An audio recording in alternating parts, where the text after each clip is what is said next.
Alright, so welcome to game 2, or what was originally a best of 1 between Starofknight here in the red trunks on the Greeks, and Dimi here in the blue trunks on the Persians. So, two formidable civilizations. So one of the original two, and then Persians was third or fourth, can't remember. I think Celts might have been third maybe. But yeah, two of the original 4 civilizations. Two of the best civilizations. Nah, they're all the best civilizations, guys.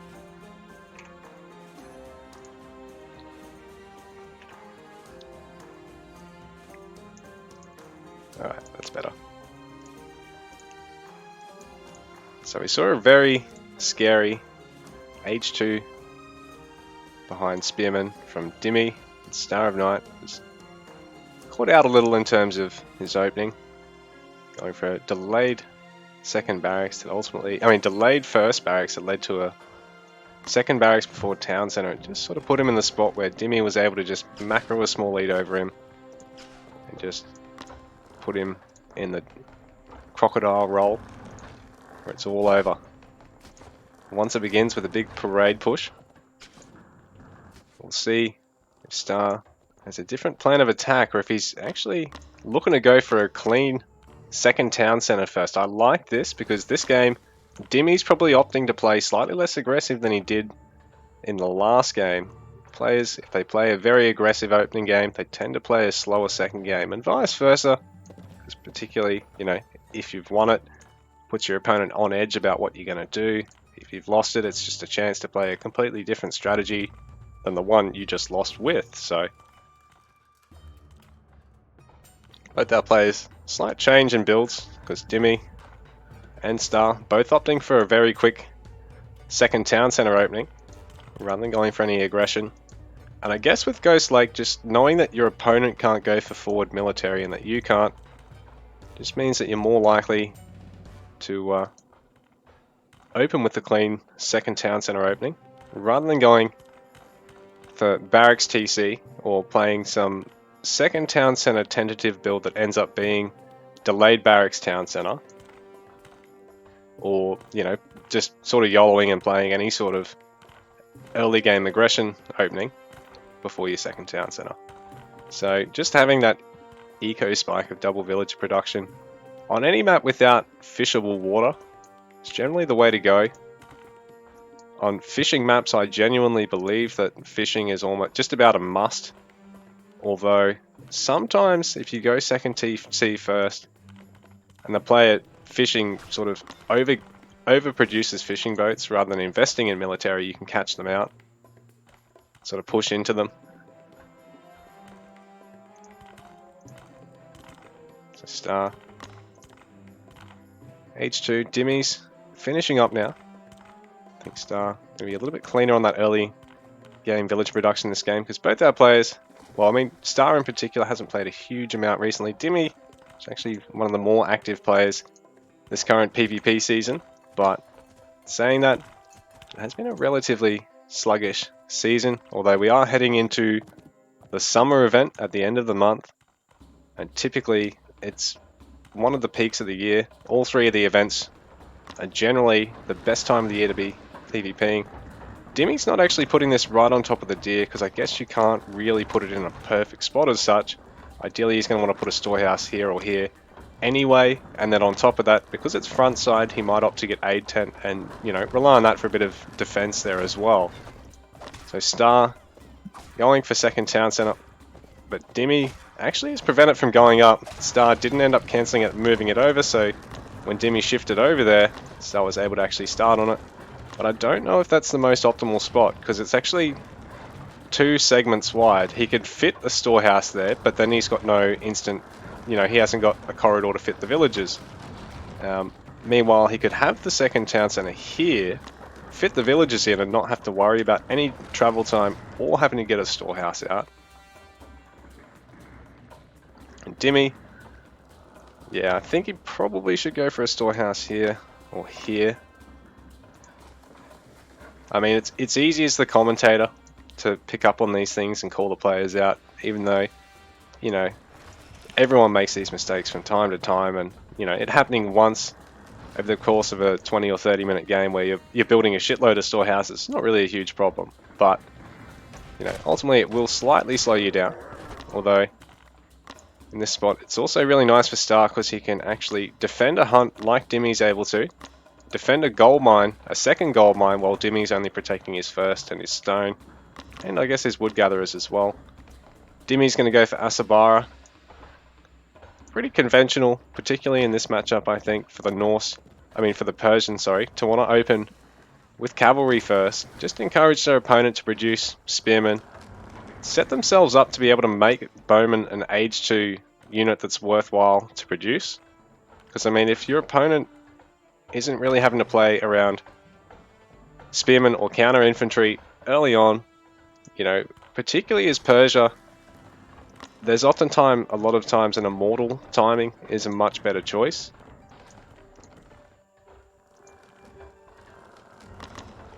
So Star, right now, gonna go for a range.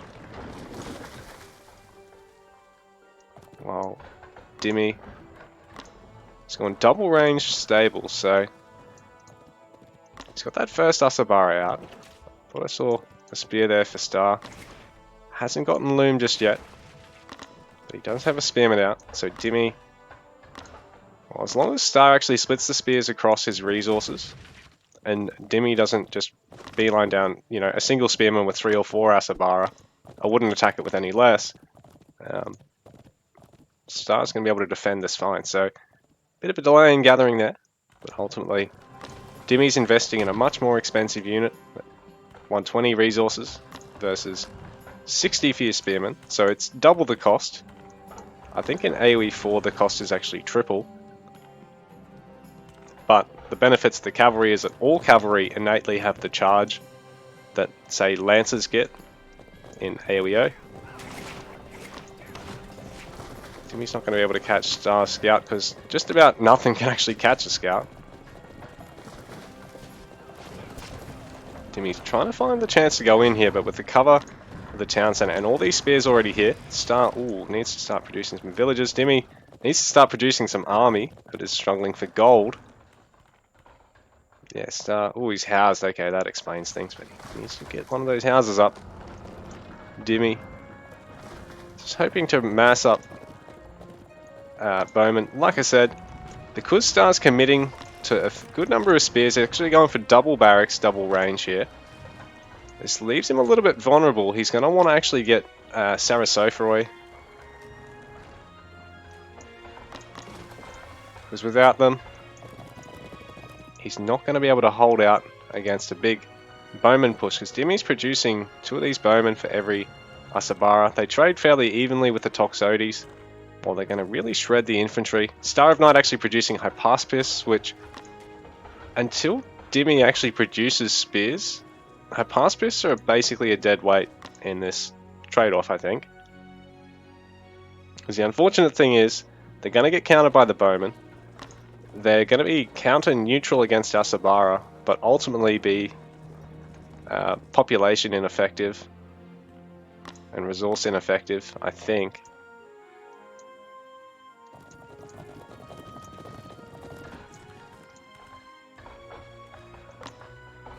They might be nice tanks against Asabara alone, but especially with a good number of bowmen.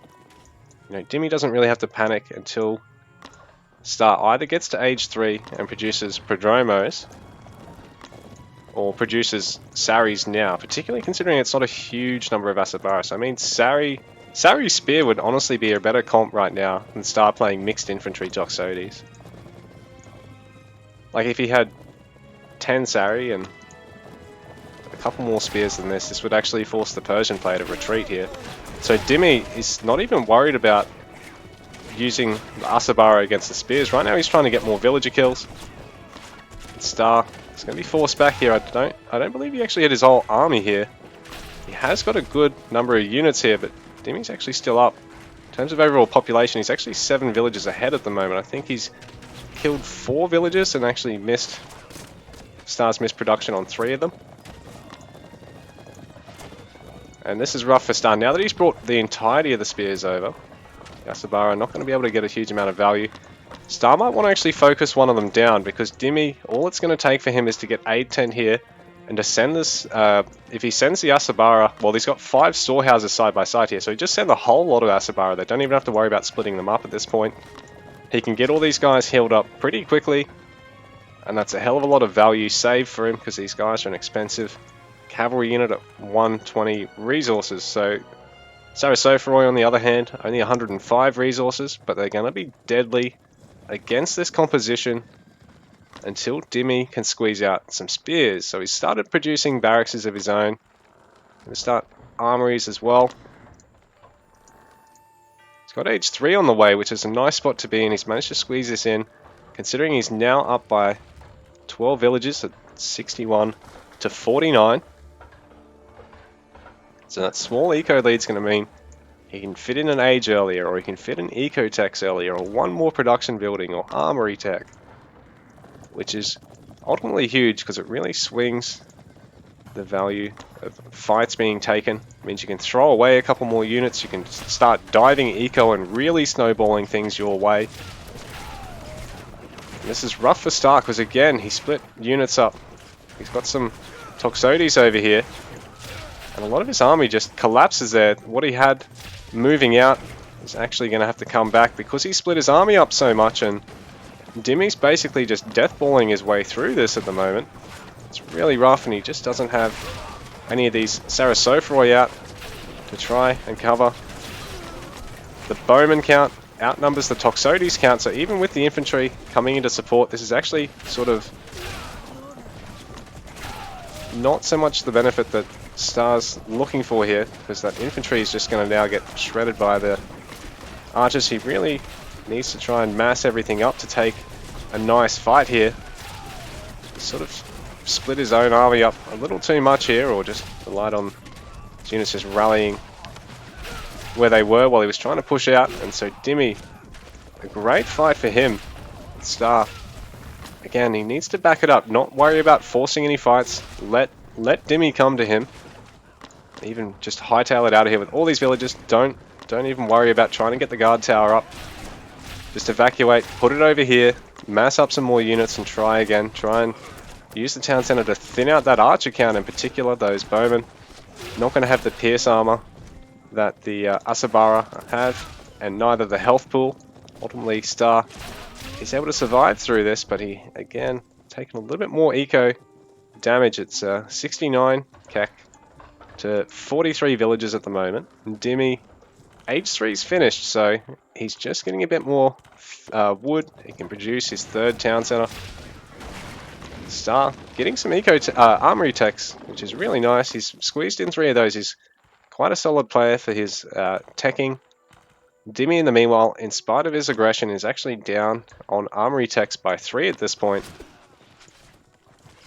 And it may be able to really keep Star in the game here with double armor and that range damage. He's making a lot of spears and he's making saris now. He's got a reasonable number of tox, but I wouldn't really go for any more than that until you really start forcing Dimi to produce spears and spara. And he hasn't done so just yet. On top of that, Dimi is just adding more barracks at this point. I was going to say, yeah, here we go. He has transitioned to immortal camps as well. So he's delayed that 3rd town center, slightly overgathered on the stone. At the same time, you know, he'll be able to get 2 armory upgrades, age 2, and get that town center out. Once he gets the wood, he's in a nice lead here, economically. And I think overall with his military as well, picking off a villager, interrupting that wall off, so it's a nice time for him to push. It's really rough for Star because he's set up to gather over this side of his base. The other side is quite open and exposed in comparison, so he's thought he was going to set up shop here and try and wall this in, but Dimi has other ideas, although there is enough of an army here that the massive Asabara can't stick around. Dimi's going to have to bring everything together to go for any sort of decisive push that's actually going to get some great damage done. Not to himself. So still no armory upgrades applied yet for Dimi. He has got his barbed arrows on the way. He's population capped at the moment, so he's desperately trying to finish this. Oh no. He just needs to build the houses. There we go. So he's population capped, so he's going to be desperate to get that town centre out, which he's now got. But he's well up in terms of pop compared to Star at the moment, who needs to take age 3 still. Probably needs to get a little bit more in the way of Saris. Possibly start producing some more Toxotes now, because there are going to be a bunch of Immortals out.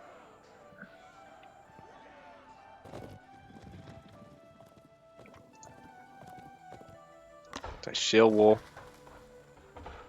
Give a bit more pierce armor to the Spara.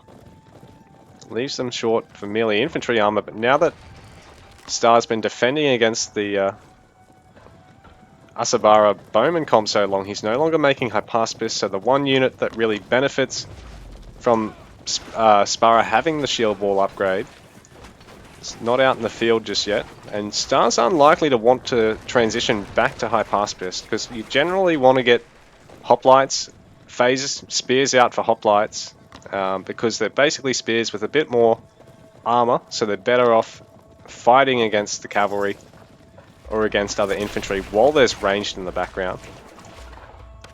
Star hoping to try and flank Dimi here. It's a bit of a risk because, I mean, he's down on economy, down on army size and tech, but in terms of his military tech, it's roughly even still. And in fact, even though he's got the slower moving army, he's deciding he might be able to just get some value of his own here, deal some damage to Dimi, force him off resources, get some villager kills possibly. He's got a little run by army here of Sari, so might even be able to poke at that third town center.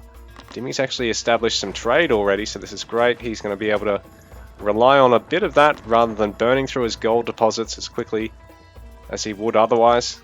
But Star might eventually be able to clean that up if he notices the caravans as he comes through.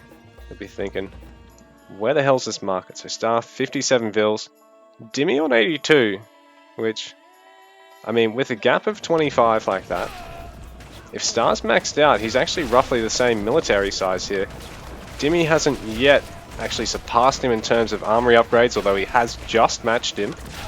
But this is rough for Star because he's moved out here without having the whole army together. No cavalry to help flank this army, and Dimi able to really chunk him and force him to stay back once again. A lot of villages under threat now. Star probably needs to be active with this army now, which he's looking to do so. He's forcing a lot of villagers to idle here for Dimi. He's going to have the opportunity to stop his opponent from rallying everything straight across the map, because he's got to stay back and defend here. Might even be able to get some economic damage done, but Dimi, formidable front line here for him, and it's just holding up here. Is it just enough so that there's only Immortals and Bowmen left? Because if so, Star might be able to hold out if so, but while these Asabara are still up, it's really rough, because you know, these guys can be wonderful tanks against all this range damage. So Star trying to force as much of Dimi's economy into a spasm as he can. He's picking off a bunch of villagers. Dimi down to 79. Star's down to 31 though, so GG. Dimi able to take game number 2. So Star putting up a much better fight than he did in game number 1, but Dimi still able to finish him off with some really clean builds there.